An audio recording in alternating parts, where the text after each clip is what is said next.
In Toronto this weekend, G20 leaders set out a roadmap for cutting deficits and boosting economic growth. The Obama administration is claiming some victory. Sara Eisen was at the meeting all weekend in Toronto. She has the very latest. Sara. Deirdre, President Obama is claiming victory at G20, but on the other side, German Chancellor Angela Merkel also claiming victory at G20. The leaders managed to find some common ground on the stimulus versus debt-cutting debate, and both walked away happy. On one side, Europe got the leaders of the developed world to promise to cut their budget deficits in half by 2013. It's something they wanted very badly. On the other side, the U.S. welcomed a promise from developed world nations to keep stimulus flowing to make sure that the economic recovery is on track. We can't all rush to the exits at the same time.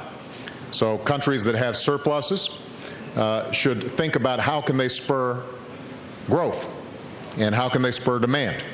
Not all of those involve stimulus. Some of them might involve structural changes in their economy. Some of them might involve passing financial regulatory reforms so that their banks are lending again.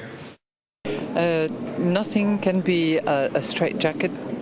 It has to be country specific, and it has to be, on some cases, a combination of fiscal consolidation, enabling growth. The conclusion of it is that the fiscal consolidation has to be growth friendly. And as a result of that, clearly cutting expenses is more efficient than increasing tax.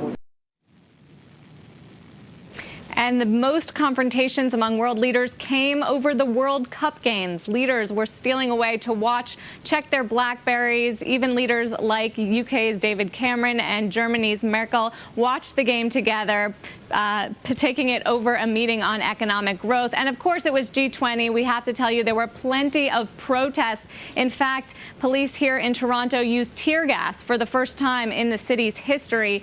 Cars were being blown up and protesters were throwing rocks in the street. So quite a scene, Deirdre and Eric. And Toronto ended up spending more than $1 billion on the security tab here.